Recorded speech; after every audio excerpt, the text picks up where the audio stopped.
ተከብራችሁ ተመልካቾቻችን ይህ .com ቲቪ ሾው ነው በኤንቢሲ ቴሌቪዥን ጣቢያ የዛሬ ሳምንት የመጀመሪያ ክፍል የህዳሴ ግድብ ትሩፋቶች ያወራንበት የመጀመሪያ ክፍል አቀርበንላችሁ ነበር።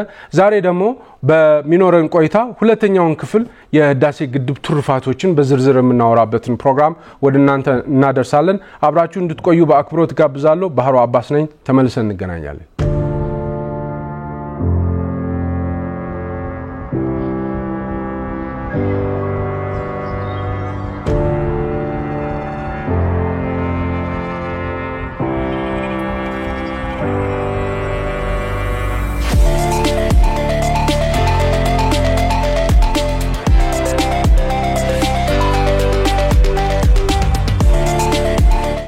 ቦርደር ፍለድ ይሄ ቦርደር ላይ የነበረውን የጎርፍ ጥቃት ይቆማል። እንደዚሁም ደግሞ ከ50,000 እስከ 100,000 ሄክታር በጉሙዝ አካባቢ የሚገኘው በጎርፍ ይጠቃ የነበረውን suitable ይሆናል አሁን usable ይሆናል ማለት ነው። ጎርፍ ሲያበላሽው የነበረው ከ50,000 እስከ 100,000 ሄክታር መሬት አሁን ተረጋግቶ ማረስ ይችላል የጋምቤላ አካባቢ ያለ ህብረተሰብ ማለት ነው። እነዚህም ደግሞ safer infrastructure ይኖራል። መንገዶች በጎርፍ አይበላሹም፣ ካናሎች በጎርፍ አይበላሹም within ኢትዮጵያ ማለት ነው። ይሄ በአመት እስከ $200 ሚሊዮን ይወጣ ነበር። ኢትዮጵያ ውስጥ ብቻ በአባይ ጎርፍ አማካይነት ይጠፋ የነበረ መሰረተ ልማት ለመጠገን ወዘተ ይወጣ የነበረ $200 ሚሊዮን አካባቢ ሴቭ ይደረጋል። ፕራይስ ስቴብላይዝ ያደርጋል ማለት ዋጋ ወይም ደግሞ የኑሮ ውድነት ነው የሚባለው ወይም ኢንፍሌሽን የሚባለውን ቀስ በቀስ ፕሮግሬሲቭሊ ቀስ በቀስ እየተረጋጋ እንዲሄድ ያደርጋል ማለት ነው። በአጠቃላይ ህዳሴ ግድቡ በአጠቃላይ ለሱዳንም ለኢትዮጵያም ለግብጽም ህዳሴ ግድቡ በመገንባቱና መገንባቱ ብቻ አይደለም ውሃ ሬጉሌት ያደረገ ፍሎ አድርጎ እንዲሄድ ማድረግ ማስቻሉ ከ1 እስከ 2 ሚሊዮን ቶን የሚሆን ሰብል ምርት ጭማሪ ማምረት እንዲችሉ ያስችላል። እነዚህ ሶስቱ ሀገራት ህዳሴ ግድቡ በመገደቡ ብቻ ከ1 እስከ 2 ሚሊዮን ተጨማሪ ሚሊዮን ቶንስ ኦፍ ሰብል ማለት ነው። ይሄ ማለት ወደ ኢትዮጵያ እንኳን ብትወስዱት ከ5 እስከ 10 ሚሊዮን የሚሆን ህዝብ የሚመግብ ያህል ኤክስትራ ምርት ትርፍ ምርት ማምጣት ያስችላል ማለት ነው። እንዳልኳችሁ ነገውኑ ማለት አይደለም፣ ቀስ ያለ ቀስ በቀስ ማለት ምክንያቱም የመስኖ በጣም ላርጅ ስኬል ኢሪጌሽን እየተስፋፋ ይሄዳል። ላርጅ ስኬል ኢሪጌሽን እየተስፋፋ ሲሄድ ከፍተኛ የሆነ ምርት ይኖራል። ከ5 እስከ 10 ሚሊዮን የሚሆን ህዝብ ማብላት ከተጀመረ ኦኬ የዩናይትድ ኔሽንስ ሰስቴይነብል ዴቨሎፕመንት ጎል 2 የሚባለው ዜሮ ሃንገር የሚባለውን ማሳካት ትችላለች ማለት ነው ኢትዮጵያ። ስለዚህ ህዳሴ ግድብ ለግብጽም ለሱዳንም ለኢትዮጵያም ከፍተኛ የሆነ ሚና ነው የሚጫወተው። ሃይድሮ ኤሌክትሪክ ፓወር ማመንጨቱ ወዘተ ሌላው ነገር ሆኖ አሁን ይሄ ግን ሪፕል ኢፌክት ይባላል። በጣም አስደናቂ የሆነ ትሩፋት አስደናቂ የሆኑ ዲቪደንድስ ናቸው። በፍጹም ማንም ኃይል ማለት ማንም ኃይል እነዚህን ትሩፋቶች መደበቅ አይችልም፣ የሉም ማለት አይችልም። ምክንያቱም ራሱን በራሱ እያቀጣጠለ የሚሄድ አንዱን ትሪገር እያደረገ የሚሄድና በአጠቃላይ ኢትዮጵያ ኢኮኖሚ ላይ ከፍተኛ ማክሮ ኢኮኖሚውን በጣም ያነቃቀዋል ማለት ነው። ሪቴልና ሰርቪስ የሚባለው የኢትዮጵያ 40% አካባቢ ነው። ሪቴል ችርቻሮና ይሄ ሰርቪስ አገልግሎቶች በአጠቃላይ የ40% የሚሆን ነው። የኢትዮጵያ ጂዲፒ 40% ይሆናል ይሄ ሪቴልና ሰርቪስ የሚባለው እሱን ያነቃቀዋል ማለት ነው። ኦቨር ታይም ያነቃቃው ይሄዳል። ይሄንን ማነቃቃት ማንም ሰው ሊሸፍነው አይችልም፣ ማንም ኃይል ሊደብቀው አይችልም፣ ራሱን በራሱ እንትን ስለሚል ማለት ነው። ኮልድ ቼን የሚባላል እና ፖስት ሃርቨስት ሎስስ የሚባል ነገር አለ። ኦኬ ኮልድ ቼን ማለት ኮልድ ቼን ማለት ቴምፕሬቸር ኮንትሮልድ የሆነ ሰፕላይ ቼን በአንድ ሀገር ውስጥ ማለት ነው። ቴምፕሬቸር ኮንትሮልድ የሆነ ሰፕላይ ቼን ማለት ነው ምርት ይመረታል፣ አርሶ አደሩ ምርት ያመርታል። ምርት ካመረተ በኋላ ያመረተው ምርት ገበያ እስኪደርስ ድረስ ባለው ሂደት ውስጥ በጣም ከፍተኛ መጠን ያለው ምርት ይበላሻል። ምርቱ ተመርቶ ማለት ሶ ኮልድ ስቶሬጅ ማለት ማቀዝቀዣ ቦታዎችን የተለያዩ ቴምፕሬቸር ኮንትሮል የሆኑ ትራንስፖርቶችን ወዝተ ያስፈልጋል ማለት ኮልድ ስቶሬጅ ማለት እነዚህ ናቸው የተለያዩ ሬፍሪጀሬሽን የተለያዩ ፍሪዚንግ ዩኒቶች እና ኮንትሮል ስቶሬጆች ያስፈልጋሉ ማለት ምርት ሲመረት ያ ማለት ሂት እንዳያበላሸው ባክቴሪያ እንዳያበላሻቸው ሂዩሚዲቲ እንዳያበላሻቸው ያደርጋል ሪላያብል የሆነ ኮልድ ስቶሬጅ ያለው አንድ ሰፕላይ ቼን በአንድ ሀገር ውስጥ ኳሊቲ የአንድ ቲማቲም ከእርሻው ቦታ ከመርካቶ እስኪደርስ ድረስ በጣም ተጎሳቁሎ ነው የሚደርሰው ምክንያቱም ሰፕላይ ቼኑ ለቲማቲም የሚሆን ስቶሬጅ የለም ቅድም እንዳልኳችሁ ነው ቲማቲም የሚያመርት አንድ አርሶ አደር ቲማቲም የሚያስቀምጥበት መጋዘን ብትሄዱ ቆርቆሮ በቆርቆሮ ነው ቲማቲም ግን ቶሎ ሶር ያደርጋል ወተትን አስቡት አሳን አስቡት እንደዚህም ደግሞ የስጋ ምርትን አስቡ ሌሎችም አበባ ወዘተ አነሳላችኋል ሶ ማቀዝቀዣ ስርዓት የለም ኢትዮጵያ ውስጥ ማቀዝቀዣ ስርዓት የለም ማቀዝቀዣ ስርዓት ማለት ቅድም እንዳልኳችሁ መኪና ከጀርባው እንዴት ነው ቲማቲም እናንተ ሰፈር የሚመጣው ቲማቲም እናንተ በሃይሉክስ የሆነ ሃይሉክስ ክፍት ከኋላ ክፍት የሆነ ሃይሉክስ ደረቅ ነገር ላይ ነው አይደል ቲማቲም ተጭኖ የሚመጣው ወይም ደግሞ ድንች ተጭኖ የሚመጣው ወተት እንዴት ነው የሚመጣው እናንተ ሰፈር ወተት እኮ በሰዓታት ውስጥ ሶር ያደርጋል ይበላሻል ስጋ እንዴት ነው የሚመጣው ከቄራ በየቦታው ስጋ ሲከፋፈል እንዴት ነው የሚሄደው ወተት ከፋብሪካው ተነስቶ ወይም ከማምረቻው ተነስቶ እንዴት ነው የሚከፋፈለው ቲማቲም እንዳልኳችሁ ድንች ካሮት ወዘተ እነዚህ ኮንትሮልድ የሆነ ቴምፕሬቸር ያለው ሰፕላይ ቼን ይፈልጋሉ አለበለዛ ምርቱ ይበላሻል ኦኬ ይበላሻል ማለት ነው ይሄ ፖስት ሃርቨስት ሎስ ያመጣል ከተመረተ በኋላ ገበያ እስኪሄድ ድረስ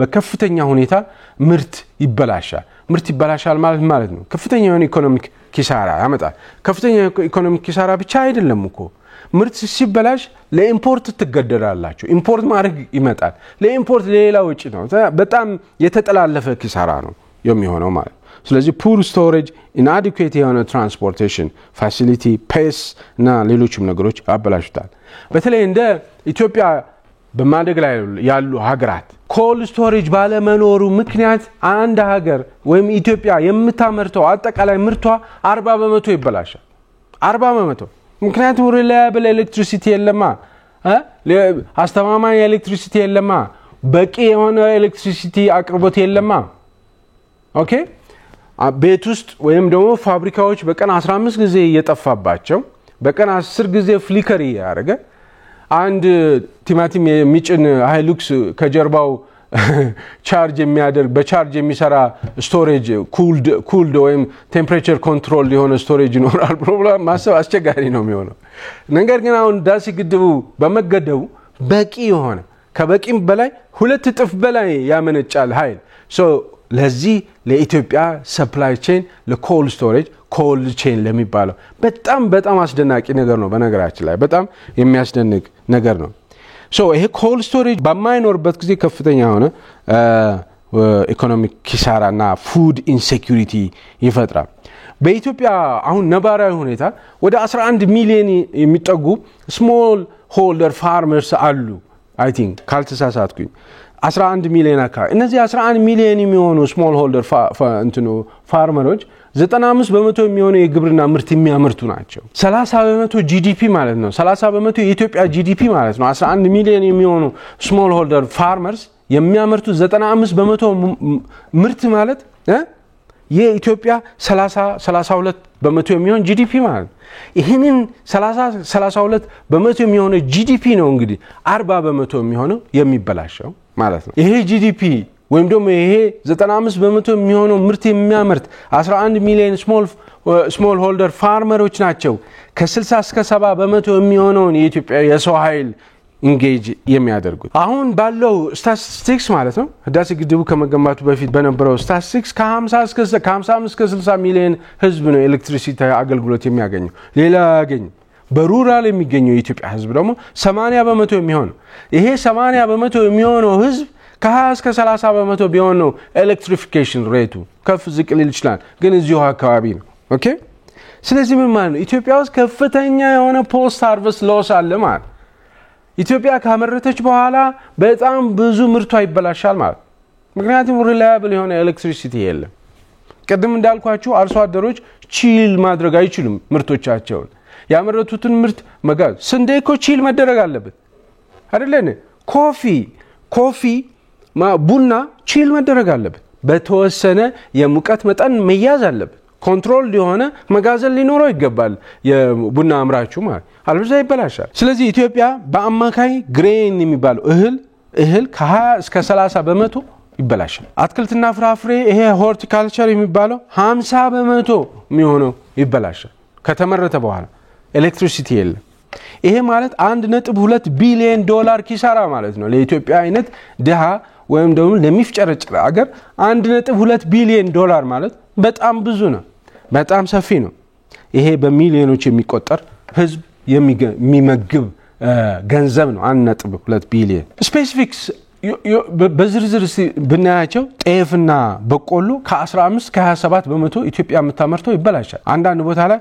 24 በመቶ የሚሆነው ምርቴ ተበላሽቷል ብለው ገበሬዎች ይናገራሉ ፍሩት አትክልትና ፍራፍሬ የሚባሉት ከ30 እስከ 50 በመቶ ይበላሻል መርካቶ እስኪደርስ ድረስ ይበላሻል ዳያሪ እና ይሄ የወተትና ወተት ተዋጽኦና አሳ ነክ የሆኑ ሀብቶች 60 በመቶ ኢትዮጵያ የምታመርተው ይበላሻል ኤክስፖርት ላይ ብታዩ ለምሳሌ አበባ ኢትዮጵያ ከኬንያ ቀጥሎ the largest አበባ የምታመርት ሀገር ናት አስተማማኝ የሆነ ኤሌክትሪሲቲ ያስፈልጋታል አበባ ለማምረት ምክንያቱም አበባ ከተመረተበት ከተቀነጠሰበት ፋርም እስከ አውሮፕላን ማረፊያ ተርሚናል ድረስ እስኪደርስ ድረስ ከ2 እስከ 8 ዲግሪ ሴንቲግሬድ ኮንትሮል የሆነ ትራንስፖርት መኖር አለበት ካርጎ ስቶሬጅ ኮንትሮል የሆነ መሆን አለበት ቴምፕሬቸር አበባዎችን የሚያመላልሱ መኪኖች ውስጣቸው ኮንትሮል ቴምፕሬቸር ኮንትሮል የሆነ ሲስተም ያስፈልጋቸዋል ለዚህ ሁሉ ምን ያስፈልጋል ኤሌክትሪሲቲ ያስፈልጋል you see ኤሌክትሪክ በቂ የሆነ ሪላያብል የሆነ ኤሌክትሪሲቲ ያስፈልጋል ህዳሴ ግድቡ በመገንባቱ በቂ የሆነ ኤሌክትሪሲቲ ይገኛል ሲባል ምን ማለት ነው እነዚህ ነገሮች በሙሉ ላይ አስተዋጽኦ ያደርጋል ማለት ሲጠፋ የነበረው ሲባክን የነበረው ኢኮኖሚክ ዌስት ይመለሳል ሴቭ ይደረጋል ማለት ነው ህዳሴ ግድብ ማለት ምን ማለት መሰላችሁ ለምሳሌ አንድ ሰው ላዳ ምትባል ታክሲ አለች አይደል አሁን አርጅታለች ላዳ በጣም ረጅም አመት ከማገልገለው የተነሳ ላዳ ታክሲ አርጅታለች ነገር ግን ስቲል ሰዎች ይሄ ላዳ ታክሲ ባለቤት ሆነው በዚህ ላዳ ታክሲ የሚኖሩ ኢትዮጵያውያን አሉ ይሄ ላዳ በጣም ከፍተኛ ወጪ ያስወጣቸዋል እነዚህ ሰዎች ምስኪኖች በጣም ያስቸግራቸዋል አንድ ስራ ትሰራለች ወጪ ነው አንድ ስራ ትሄዳለች ወጪ ነው የሆነ ነገር ትሄዳል ወጪ ነው ነገር ግን ለዚህ በወጪ በላዳ ታክሲው ወጪ ህይወቱ በሁሉ ጊዜ እንዲጥፍንግ ብሎ የሚኖረው ሰው ድንገት BYD ኤሌክትሪክ መኪና አምጣችሁ ብትሰጡት ለዚህ ሰው ምን ማለት ነው ኮምፕሊትሊ ላይፉ ትራንስፎርም ነው የሚያደርገው አይደል BYD ኤሌክትሪክ መኪና ብትሰጡት ከላዳውን ትታችሁለት ይሄን ብትሰጡት የሚያገኘው ጠቀሜታ አይደል ሌላ ተጨማሪ ጠቀሜታ አይደል የሚያወጣው ወጪ ማአት ሴቭ ማድረጉ በራሱ በጣም ከፍተኛ የሆነ ሚና ይጫወታል ህዳሴ ግድብ ኢትዮጵያ ላይ እንደ ኤግዛክትሊ እኔ የምመለከተው እንደዚህ ነው እንዲህ አይነት ኢፌክት ነው ያለው ፍሬዎች ይሄ ፍሩትስ ለምሳሌ አቮካዶ ማንጎ ስትሮበሪ ወዘተ ኢትዮጵያ ኤክስፖርት አደርጋለች ታመርታለች ኤሌክትሪሲቲ ያስፈልጋል ፋርማሲቲካልስ ኢትዮጵያ እንግዲህ የአፍሪካ የፋርማሲቲካል ሀብ ለመሆን ትሰራለች አይደል ኤሌክትሪሲቲ ያስፈልጋል ለምሳሌ በአካባቢያቸው አሉ ፋርማሲዎች የመድኃኒት መደርደሪያቸው ኮንትሮልድ ነው እንደ ቴምፕሬቸር ኮንትሮልድ ነው አይደለም ደረቅ እንጨት ምናምን ወይም ብረት ወይም አልሙኒየም ላይ ነው አይደል ድራጎች የመድኃኒቶች የሚሰቀሉት the whole day በዛ ሰፈር room temperature አፋር ከሆነ በአፋር room temperature አዲስ አበባ ከሆነ አዲስ አበባ room temperature ጅማ ከሆነ በጅማ room temperature አለን የሚቀመጡት ግን አንዳንድ መድኃኒቶች ይበላሻሉ በሩም ቴምፕሬቸር ይበላሻሉ የማከም አቅማቸው መቀነስ ዊክ መሆናቸው ብቻ ሳይሆን እነዛ መድኃኒቶች ጎጂዎች ሁሉ ሊሆኑ ይችላል ሊጎዳ ይችላል ቫክሲኖች የደም አንዳንድ አንቲባዮቲክሶች ወዘተ ኮንትሮልድ ቴምፕሬቸር ኮንትሮል በሆነ ስቶሬጅ ውስጥ ነው መቀመጥ ያለባቸው ፋርማሲዎች የተለያዩ በሩም ቴምፕሬቸር ሊበላሹ የሚችሉ ዊክ የሆኑ ደካማ የሆኑ የሚሄዱ ድራጎች በኮንትሮልድ ቴምፕሬቸር ኮንትሮል በሆነ ስቶሬጅ መቀመጥ አለባቸው ሼልፍ ላይፋቸው ከፍተኛ ይሆናል እነዚህ በቴምፕሬቸር ኮንትሮል በሆነ ሼልፍ ላይ ሲቀመጡ ሼልፍ ላይፋቸው ከፍተኛ ይሆናል ሼልፍ ላይፋቸው ከፍተኛ ይሆናል ማለት በአጠቃላይ ኢትዮጵያ የምታመርተው ምርት በሙሉ ሼልፍ ላይፉ ረዘም ያለ ነው የሚሆነው ማለት ነው ስለዚህ ፋርማሲቲካልስ ላይ እንደዛው በአጠቃላይ ኮልድ ስቶሬጅ ማለት ይሄ የአጠቃላይ የኢትዮጵያ ሰፕላይ ቼን በሙሉ ኤሌክትሪሲቲ ያስፈልጋል ኤሌክትሪሲቲ ካገኘ ደግሞ እንግዲህ ከፍተኛ የሆነ ምርት ሴቭ ይደረጋል 60% የሚሆን የአሳ ሀብት የስጋ ምርት እና እንደዚሁም ደግሞ ወተትና ወተት ተዋጽኦ የሆኑ ምርቶችን ሴቭ ይደረጋል ይሄ አዲስ ኢትዮጵያ የማታቀው ገቢ ማለት ነው ኦኬ ወደ ፊሸሪስ ወደ አሳ ሀብት ልማት ብትሄዱ 1874 ስኩዌር ኪሎ ሜትር ላይ ያረፈ 74 ቢሊዮን ኩቢክ ሜትር ውሃ አለ ብያቸዋለሁ እንደዚህ ግድቡ አንቆ ያዘው ይሄ ሰፊ ቦታ ለንደን ከተማን ያክላል ለንደን ከተማ ማለት 9 ሚሊዮን ህዝብ የሚኖርበት ከተማ ነው ብያቸዋለሁ ይሄ ዝም ብሎ የተኛ ጅል ውሃ ነው የሚመስለው በጣም ሰፊም ጠቀሜታዎች ይኖሩታል አንደኛው የአሳ ሀብት እርባታ ነው ይሄ የአሳ ሀብት እርባታ በጣም ኮንሰርቫቲቭ ሆናቸው እንደው በትንሹ እንገምት ብትሉ 37500 ቶን የሚሆን አሳ ያመርታል ይሄ የታቆረ ውሃ ማለት ይሄ ማለት ነው 30 ሚሊዮን ዶላር በአመት ኢትዮጵያ ከዚህ በፊት አይታው የማታውቀው 30 ሚሊዮን ዶላር ታገኛለች ማለት 1500 የሚሆኑ አዳዲስ ስራዎች ይፈጠራሉ እዛ አካባቢ አሳ እንትን ያላችሁ ታወጡ እዛ አካባቢ ራሱን የቻለ የኢኮኖሚክ እንቅስቃሴ ይፈጠራል ራሱን የቻለ ኢኮኖሚክ ዳይናሚዝም ይፈጠራል 15000 ስራዎች ይፈጠራሉ ማለት ነው ቱሪዝም እንግዲህ እዛ ይሄ ውሃው ይታመቀ ነው ብያቸዋለሁ የጀልባ ጫዋታዎች ብትሉ ሌክ ሾር ቤዝድ የሆኑ የተለያዩ ሪዞርቶች ይሰራሉ የተለያዩ ሆቴሎች ይሰራሉ የተለያዩ መዝናኛዎች ይሰራሉ አይደል እንዴ የተለያዩ ትልልቅ ኢንቨስትመንቶች ይመጣሉ ከቱሪዝም ጋር በተያያዘ ይሄ ራሱን የቻለ ሌላ አዲስ ቢዝነስ ካለው ቱሪዝም ውጪ ሌላ ተጨማሪ የሆነ ቢዝነስ ያመጣል እስከ በጣም ጊዜያዊ የሆኑ 400 የሚሆኑ ስራዎችን ሊፈጥር ይችላል ቋሚ የሆኑ እስከ 6000 የሚሆኑ ስራዎችን ይፈጥራል ይሄ በአመት 30 ሚሊዮን ዶላር ለኢትዮጵያ ሌላ ተጨማሪ ከዚህ በፊት ከነበረው ቱሪዝም ከሚያመጣው በተጨማሪ 30 ሚሊዮን ዶላር ያህል ያመጣል ሌላኛው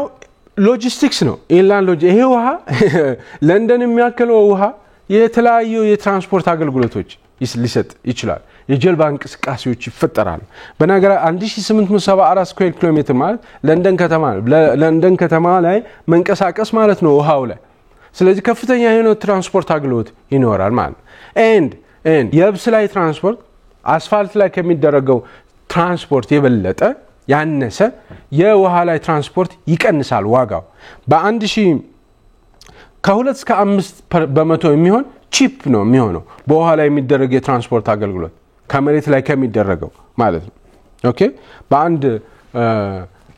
በአንድ ቶን በኪሎ ሜትር የሚከፈለው የብስ ላይ እና ውሃ ላይ በጣም ይለያያል ውሃ ላይ የሚከፈለው በጣም አነስተኛ ነው ማለት ነው ስለዚህ ከ100,000 እስከ 300,000 ቶን የሚሆን እቃዎችን ለምሳሌ ሲሚንቶ የተለያዩ እቃዎችን በአመት ማመላለስ ይቻላል ይሄ እስከ 2 ሚሊዮን ዶላር በአመት ሴቭ ይደረጋል በየብስ ከሚደረገው ትራንስፖርት የበለጠ በዚህ ሲደረግ ብዙ ብር ሴቭ ይደረጋል ማለት ነው ኦኬ አሁን እንዲሁ አንዳንድ ከኤሌክትሪክ እነዚህ ሪፕል ኢፌክቶች ናቸው እስካሁን ድረስ ያወራኋችሁ ፍለፊት የማይታዩ ቀስ በቀስ 3 years ማለት ነው አንድ አመት 2 አመት 3 አመት 4 አመት 10 አመት ያለ ሲሄድ ያበበ የሚሄድ እና ያደገ የሚሄድ በፍጹም ማቆም የማይቻል አይነት ትሩፋቶቹ ናቸው የህዳሴ ግድቡ ፍለፊት ትሩፋቶች አሉት ፍለፊት የሚታዩ ትሩፋቶች አሉት እሱም ምንድነው ኃይል ያመነጫል ኃይል ካመነጨ በኋላ ባለ ሀገር ውስጥ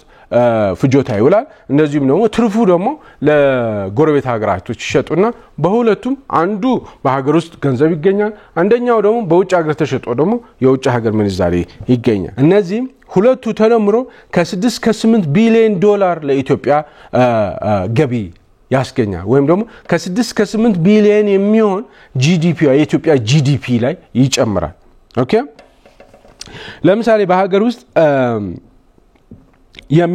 በሀገር ውስጥ የሚሸጠው ተጨማሪ ኤሌክትሪክ ኃይል አገልግሎት እስከ $800 ሚሊዮን ያስገኛል። $800 ሚሊዮን ማለት ወደ 113 ቢሊዮን ብር አካባቢ ማለት ነው። ኦኬ ሶ በሀገር ውስጥ ለሚሸጠው 113 ቢሊዮን ብር አካባቢ ያስገኛል።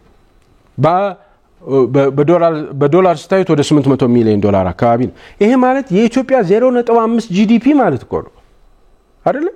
የኢትዮጵያ ጂዲፒ አንዳንድ ጊዜ 174 ቢሊዮን ይላሉ፣ አንዳንዶቹ 143 ቢሊዮን ይላሉ። ከፍ ያለው ነው እንውሰድ 173 ቢሊዮን እንበለውና የ173 ቢሊዮን 0.5% ማለት እኮ 870 ሚሊዮን ማለት ነው።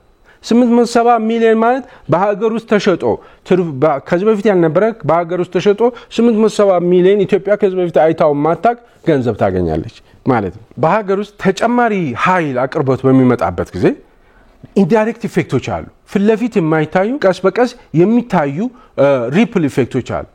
ኢትዮጵያ ውስጥ 100% የኢትዮጵያ ሕዝብ የኤሌክትሪክ ኃይል አገልግሎት በሚያገኝበት ጊዜ ከዚህ በፊት የማናቃቸው ከፍተኛ የሆኑ ጠቀሜታዎች ይመጣሉ ራሳቸው ብቅ ያሉ ይመጣሉ። ለምሳሌ በሎካል ቢዝነሶች እዚህ ከተማ ውስጥ ወይም ኢትዮጵያ ውስጥ ያሉ ሎካል ቢዝነሶች ከዚህ በፊት ፕሮዲዩስ ሲያደርጉ የሚያወጡት ወጪ ያህል አያወጡም።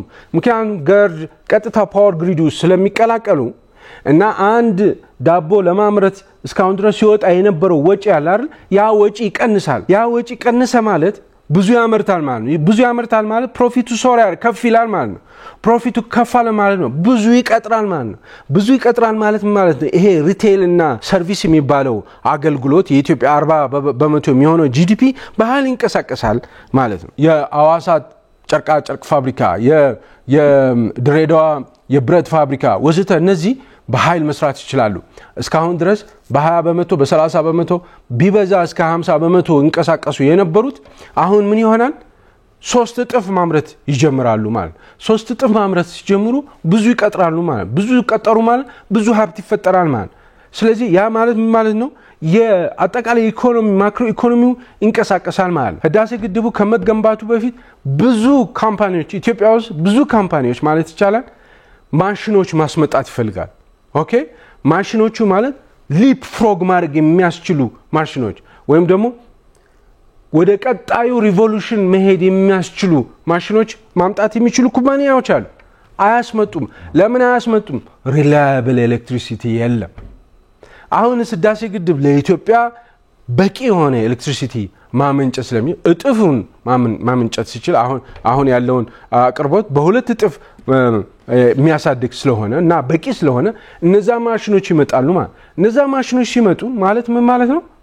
ከፍተኛ የሆነ ኢንዱስትሪያላይዜሽን ይፈጠራል ማለት። ለምሳሌ የፎሬን ሬቨኑ ወደ ፎሬን ሬቨኑ ስንሄድ በአካባቢ ሀገሮች ከሚሸጡ የተለያዩ ፓወር ከሚሸጠው የሚገኘው ፎሬን ሪዘርቭ የኢትዮጵያን ፎሬን ሪዘርቭ ኤርኒንግ ከፍ ያደርጋል። ወይም ደግሞ ኢትዮጵያ አካውንቷ ላይ ያላት የዩኤስዲ እና የዩሮ ባላንሷ ከፍ እያደረገ ይሄዳል። ለምሳሌ ለሱዳን፣ ለኬንያ፣ ለጅቡቲ፣ ለታንዛኒያ ትርፍ የሆነውን ኃይል ቢሸጥ ኢትዮጵያ ብትሸጥ በ7 ወይም ከ7 እስከ 10 ሳንቲም ዶላር ብትሸጥ በአመት እስከ 800 ሚሊዮን እስከ 1 ቢሊዮን ዶላር ታገኛለች።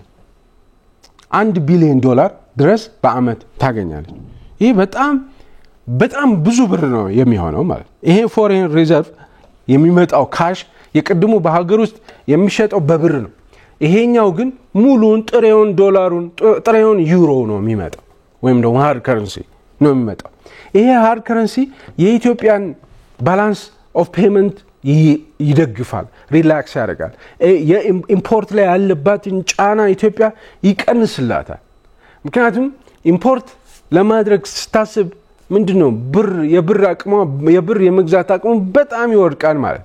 ኦኬ ሶ አሁን ግን ሃርድ ከረንሲ ያለ እስከ 3 ከ4 ቢሊዮን ዶላር የሚሆን ይኖራታል ቀስ ያለ ሪዘርቭ ማለት። ያ ማለት በቀላሉ የተለያዩ ኢምፖርት ማድረግ የምትፈልጋቸው እቃዎች ኢምፖርት ማድረግ ትችላለች። እንደዚሁም ደግሞ የተለያየ ብድሮቿን በቀላሉ መክፈል ትችላለች። ይሄ ሎካል ሬቨኑ እና ፎሬን ሬቨኑ በሁለቱ ሲደመር ከ6 እስከ 8 ቢሊዮን ዶላር የሚሆን የኢትዮጵያ ጂዲፒ ላይ እየጨመረ ይሄዳል። ኮፊ ቡና የቡና ኤክስፖርት አለ። የቡና ኤክስፖርት አንዳንድ ጊዜ 1 ቢሊዮን ይገኝበታል፣ አንዳንድ ጊዜ 1.5 ቢሊዮን ይገኝበታል። እንትን ያደርጋል፣ ስዊንግ ያደርጋል እንደ ቡና ዋጋ በየአመቱ ዋጋ ከፍ ዝቅ ይላል። ይሄ ግን የፎሬን ረቨኑ ኃይል በመሸጥ የሚገኘው ከጎረቤት ሀገራት የሚገኘው ፎሬን ረቨኑ ሎንግ ተርም ኮንትራክት ስለሆነ ለረጅም ጊዜ የሚቆይ ኮንትራክት ስለሆነ ሁሌ ስቴብል $1 ቢሊዮን ይገኛል ማለት ነው። ኦኬ ያ በጣም ከፍተኛ የሆነ ጥቅም ይሰጣል። ሌላኛው ኢንዲዩስድ ኢፌክት ነው። ህዳሴ ግድቡ በመገደሙ ምክንያት ኢንዲዩስድ ኢፌክት ይባላል።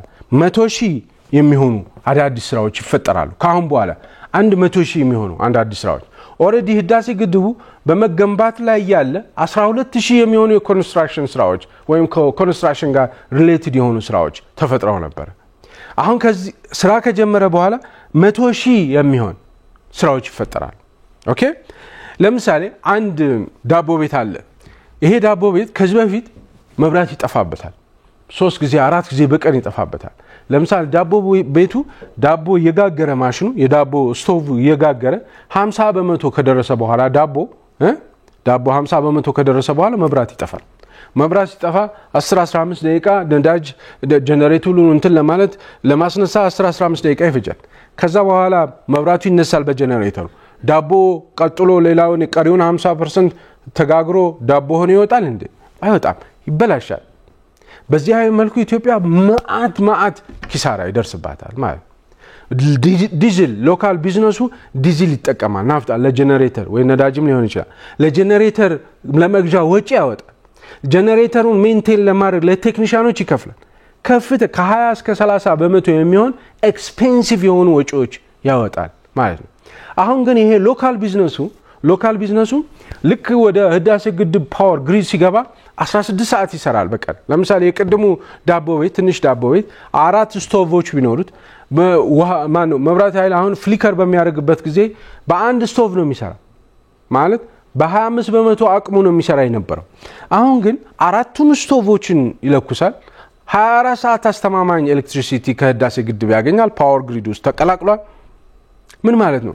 ከፍተኛ የሆነ ገንዘብ ሴቭ ይደረጋል ማለት። ይሄ በመላው ሀገሪቱ ስትመነዝሩት ከፍተኛ የሆነ ኢኮኖሚ ሴቭ ይደረጋል። እንደዚህ ነው 100,000 የሚሆኑ ሰራተኞች ይቀጠራሉ። 100,000 የሚሆኑ ሰራተኞች ማለት ይሄ ዳቦ ቤት 4ቱም ስቶቮቹ 16 ሰዓት በቀን ሲሰሩ ከዚህ በፊት 2,000 ዳቦ ያመርት የነበረው አሁን 10,000 ዳቦ ያመርታል። 10,000 ዳቦ ያመርታል ማለት በጣም ከፍተኛ የሆነ ገቢ ያገኛል። ከፍተኛ ገቢ ያገኘ ማለት 3-4 የሚሆኑ ዳቦ ጋጋሪዎችን ይቀጥራል። 3-4 የሚሆኑ ዳቦ ጋጋሪዎች ደግሞ ሲያገኙ ከዚህ በፊት ስራ አልነበራቸውም። እነዚህ ጋጋሪዎች ደሞዝ ያገኙ። 1 ብር ደሞዝ ማለት ኢኮኖሚስቶች ምን ይላሉ? 1 ብር ደሞዝ ማለት ሌላ 1.5 እስከ 2.5 ብር ያመጣል ኢኮኖሚው ላይ። ለምን? ይሄ ከዚህ በፊት ስራ የሌለው ሰው ይሄ ዳቦ ቤት ህዳሴ ግድቡ ግሪድ ውስጥ በመቀላቀሉ በህዳሴ ግድቡ አማካይነት 16 ሰዓት በመስራቱና ትርፋማ በመሆኑ ሌሎች 4 ሰራተኞች በመቅጠሩ የሚያገኙት ገንዘብ ደሞዝ ሄደው ምን ያደርጋሉ? ካልሲ ይገዛሉ። ማታ አምባሻ ገዝተው ይመጣሉ። አካባቢ ያለችው እናት ቅድም ያልኳችሁ ቡና ይጠጣሉ አይደል? ያቺ እኮ ቡና የምትሸጠው እናት 1 ሲኒ ኤክስትራ ሸጣለች የዛን ቀን አይደለም እንዴ? ህዳሴ ግድቡ በመገንባቱ ምክንያት 1 ኤክስትራ ቡና ሸጣለች። በሚቀጥለው ስትመጣ እኮ ቴርሙሷ ላይ ሌላ ተጨማሪ 1 ሲኒ መጨመር አለባት። በዚህ አይነት መልኩ 1 ብር ከ50 እስከ 2 ብር ከ50 ድረስ የሚሆን 1 ብር 1.50 2.50 የሚያክል ኢኮኖሚው ላይ እንዲቀሳቀስ ያደርጋል ማለት ነው። በዲዝል በጀነሬተር ወዘተ የሚወጡ ወጪዎችን ሴቭ ይደረጋል። ይሄ እንግዲህ አይ ቲንክ ወደ $500 ሚሊዮን አካባቢ ያህል ሴቭ ይደረጋል በዚህ አይነት መልኩ ማለት ነው። ይሄን ይመስላል የተከበራችሁ ተመልካቾቻችን የህዳሴ ግድብ ትሩፋቶች ፊት ለፊት ካለውም ከጎንም ከኋላም ቀስ በቀስ የሚመጡትም ትሩፋቶች በተወሰነ መልኩ ለመነካካት ሞክሬያለሁ። ህዳሴ ግድቡ በመገንባቱ አሁንም በድጋሚ እንኳን ደስ አላችሁ እንኳን ደስ አለን ማለት እፈልጋለሁ። በሚቀጥለው ሳምንት በሌላ ፕሮግራም እንገናኛለን። እስከዛው ድረስ መልካም ሳምንት።